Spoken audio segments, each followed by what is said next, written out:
కాంగ్రెస్ పార్టీలో ఎంత చించుకున్నా సరే, శశి థరూర్ లాంటోడా, లేకపోతే గనక చిదంబరం లాంటోడా, కార్తీ చిదంబరమా, లేకపోతే సింధియానా, లేకపోతే పైలట్టా, ఇట్లా అనేక మంది చక్కటి నాయకులున్నా సరే, వాళ్ళ జీవితంలో ప్రధానమంత్రి పదవనేది ఆశించలేరు.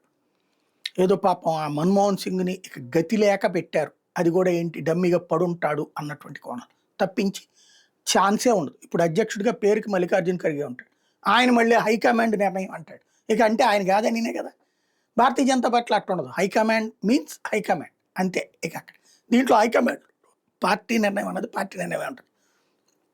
అక్కడ పోస్ట్‌కి తర్వాత వేకెంట్ ఉండదు. తర్వాత లిస్ట్ ఏముండదు. ఇప్పుడు అందులో సోనియా గాంధీ పక్కకెళ్ళిపోయింది ఎప్పుడు ప్రధానమంత్రి పదవికి. ఇప్పుడు రాహుల్ గాంధీనా, ప్రియాంక గాంధీ వాద్రా. ఇప్పటికే అక్కడ కొట్లాట బిగినయింది.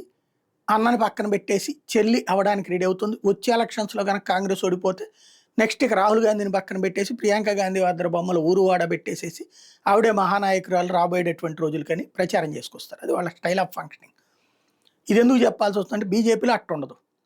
అటల్ బిహారీ వాజ్పేయి ప్రధానమంత్రి అయ్యారు. 13 రోజులు చేశారు. 13 నెలలు చేశారు. తర్వాతన ఫుల్ టైము చేశారు 5 ఇయర్స్. తర్వాత ఓటమి పాలయ్యారు. పక్కకెళ్ళిపోయారు. అద్వానీకి అప్పచెప్పారు.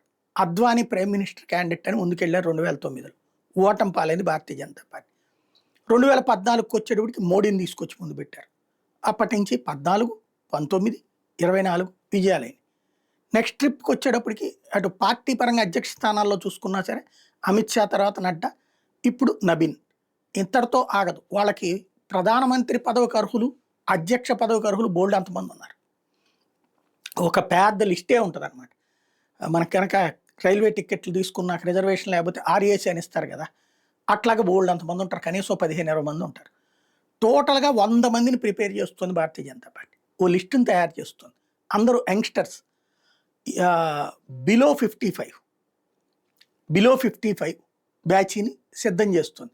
వాళ్ళతో ఒక టీమ్‌గా తయారు చేసి భారతీయ జనతా పార్టీ దేశంలో ప్రతి రాష్ట్రంలో ఒకటో స్థానం లేదా రెండో స్థానం అంటే అధికార లేదా ప్రతిపక్ష స్థానంలో ఉండేటందుకు కసరత్తు ప్రారంభించింది.